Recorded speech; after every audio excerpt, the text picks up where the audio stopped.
Hey kids, this is Katie here at church. We're getting ready to work on another Sunday School in a Sack. I have to say I miss seeing everybody here, but I'm pretty excited about today's project. You're going to get some supplies in your sack. The first thing you have to do with the project we're going to do today is called pour painting. And the absolute first thing you have to do is get permission from mom and dad and find a place and make sure mom and dad are aware of what's going on.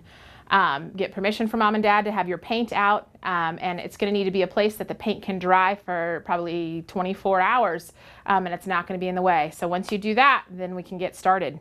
We're going to get all of our supplies ready, and then we're going to do some painting, and it's going to be a really cool picture when we're all said and done. Hey everybody, we've got some supplies here that are going to come in your Sunday School in a Sack. The first thing you're going to see is there's some paint, some different colors of paint. Absolutely do not take the lids off of these until mom and dad say it's time. This is one of the last steps we do, so leave the lids on so that we're not making a mess.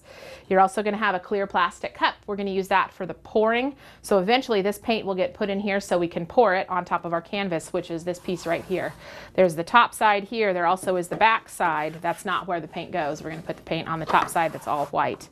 Lastly, we have a white trash sack that can act as a drop cloth, or if your parents have anything else that they want you to use, that's fine too. We just want to make sure we keep it clean so we don't get paint on all of the things at the house.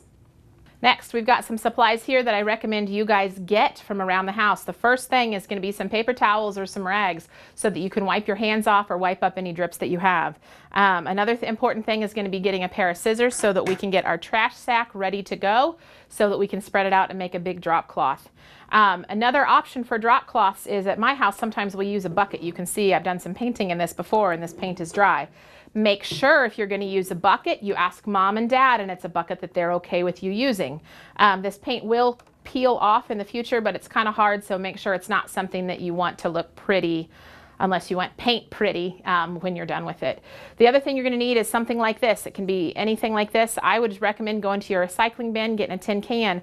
What we're going to do is we need a container that we can set our canvas on top of so that there's some space between the edges of the canvas and the tabletop so that the paint can drip off. So it can be anything like this from the recycling, an empty cup. You can use a paper towel holder. You could also use, if you've got two things that are the same height, you could use two things and that may be easier to balance. So get something like that from your recycle bin, trash can, or whatever mom and dad suggest. So our first step is going to be to prepare the area. So I've got a giant table that we can use and I'll be able to let my painting sit here and dry for 24 hours before I move it. The next thing I'm going to do is I'm going to get this trash sack that came in your Sunday School in a Sack. There's two ends. There's this one end where you would open it up if you were going to put trash in it. This other end has a seal down on it, so I need to take my scissors and I'm going to cut the seal off so that I can open this trash sack up. What I'm trying to do is get this trash sack opened up as far as I can so that as much of the table as possible is protected. So now we got to open up our trash sack. Sometimes takes a little bit to get it open. There we go. So here's my trash sack, and it's still one big tube right now. What I'm actually going to do is take my scissors and cut down so I can have an even bigger drop cloth so that there's less of a chance that I get the carpet dirty. Because moms and dads sure like it when we don't get stuff dirty when we're doing our craft projects. There we go. So I'm going to put my scissors off to the side, then I spread out my canvas. Oh, I got to make some room here. We're going to spread this out really big so everything is covered. And we've got a giant drop cloth.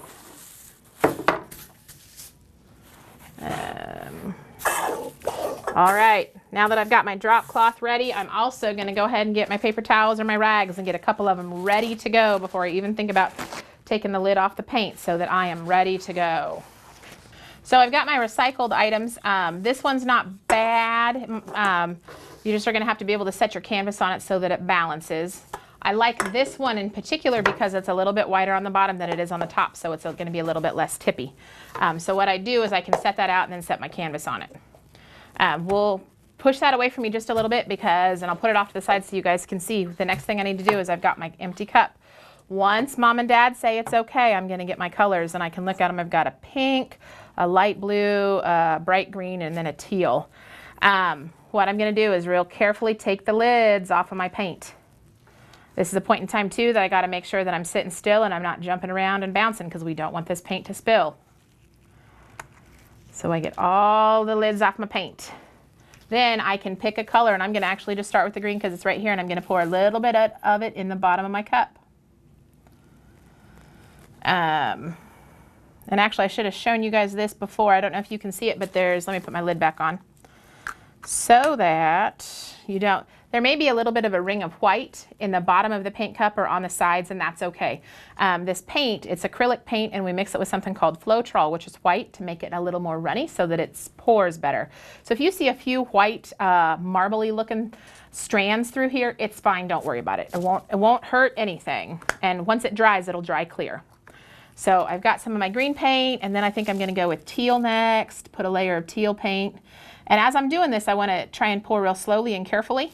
Kind of put that off on the side so that I'm not hopefully spilling. I also don't want to be stirring these up because I want there to be individual layers of paint so the colors don't mix. So we're going to put some pink in there. And then let's see, next we're going to go light blue.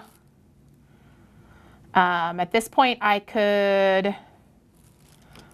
going to say, I think I'm going to mix it up and we'll go with some teal. Get some teal in there. Go back to some green. You can do it whatever colors you want in whatever order you want. I'm already starting to get a few drips on the table. That's why it's real important to have your drop cloth down, and real important that mom and dad are okay with wherever you're working, because sometimes messes happen. There we go. I probably only need the cup about 1/3 to 1/2 full, so you're going to have some extra paint. Just put the lids back on, and you guys are welcome to use that for another project.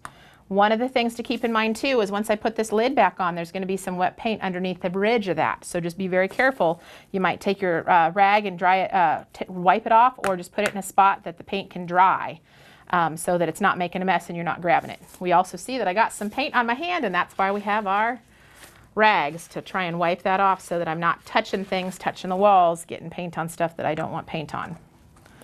So we are going to close up all of our paints here. Excellent. I'm going to just put these off to the side since they've got some drips that I haven't wiped off. We're going to set these off all the way to the side, but they're still on top of the drop cloth for now. Now I need to move my paint over here. The next thing I'm going to do is I'm going to take my canvas and I'm going to take my cup. So here's my wide cup, and then I put my canvas right there. What I want to do is balance the canvas right in the middle of it so it's fairly stable.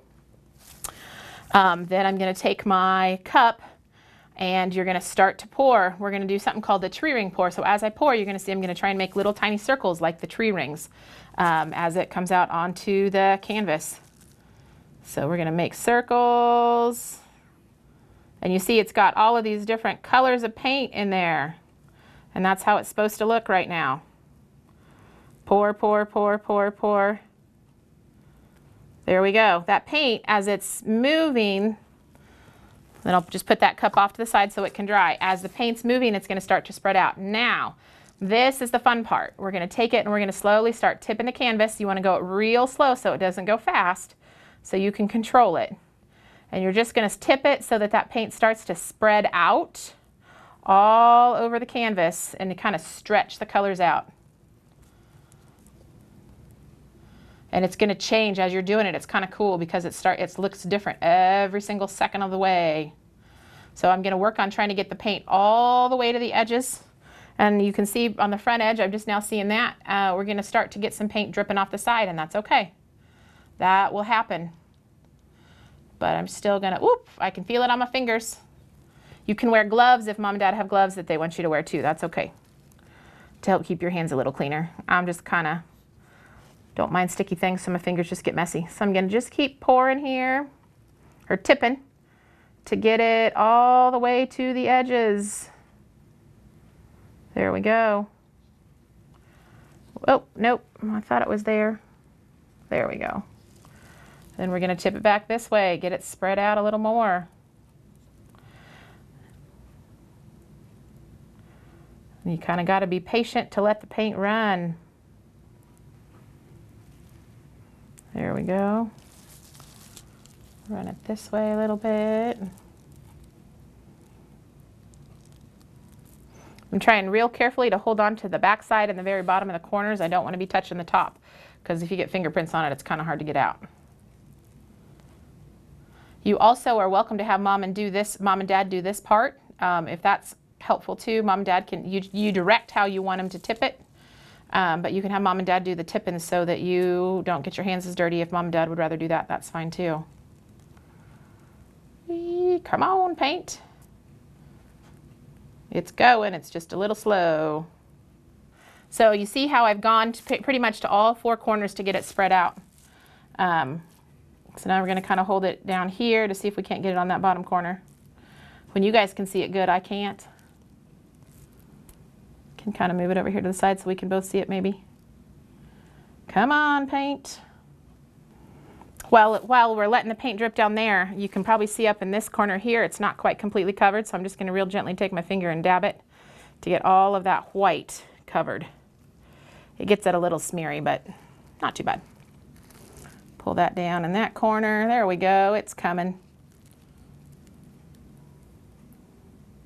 Kind of get that corner.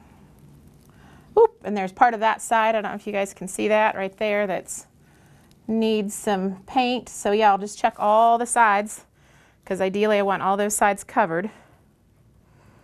Just kind of dab them.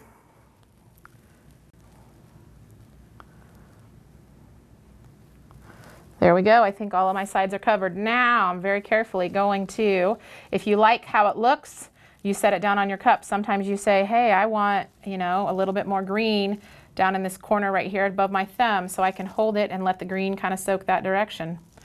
So then I set it down. Once I'm done with it and I like how it looks, I can set it down. It will continue to drip off some of the extra paint, which is part of the reason we need to have a place to let it dry. So you see that we've got some drips here along the bottom. You're welcome to leave those if you want. The other thing you can do is you can just take your finger and kind of wipe them a little bit to get some of that paint off, and I would wipe it into a rag or put it on your drop cloth. That way, when you're done, you don't have the big old drips hanging off the bottom of your painting, so that it sits a little smoother on the back wall. Like if you put it on hang it up on the wall, it'll sit a little smoother. And that one I can't see real good, so we're gonna clean it on faith. There we go. Hopefully that worked pretty good. Got most of the drips off. One of the things too, that now that I'm done with this pour painting, in the beginning I think I said use at least 1/3 to half of the cup. I would use at least half a cup of paint here to make sure that you've got enough. If you have a little bit more paint, it won't take quite so long to get all 4 covers cornered. Sorry, all 4 corners covered. But yeah, it's looking awesome. I love looking at the pour painting. One of the cool things is every single one of these paintings is going to be different. It's a lot like God's love. God's love may look different for all of us, but God has an abundance of love, like there's an abundance of paint, and He pours it, and it completely covers every single one of us, and it overflows our canvas, the love that God has. And God loves us, and we're all unique and different, and so every single kid here is going to have the same supplies, different colors of paint, and we're going to have completely different paintings. If I were to do the exact same painting with the exact same paint again, it's going to look a little bit different because we're all unique and created special in God's image.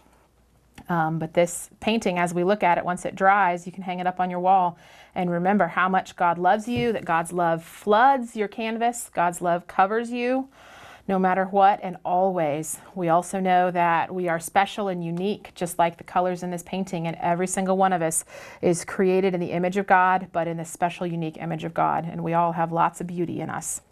We've got this gorgeous painting that we did. It's pretty amazing. It looks super shiny now. As it dries, it's going to look a little bit more matte, but it's still going to be very, very cool. I'd let it sit for a full 24 hours before you touch it, and there may be some areas that are still slightly shiny, so sometimes it may take up to 48, depending on how hot and humid it is. I forgot to say earlier, when we were closer, at this point, I'm going to take my rags and I'm going to try and wipe off the extra paint on my hands. When I go to the bathroom, I am going to fold my hands together and not touch any of the walls in the house and wash really good.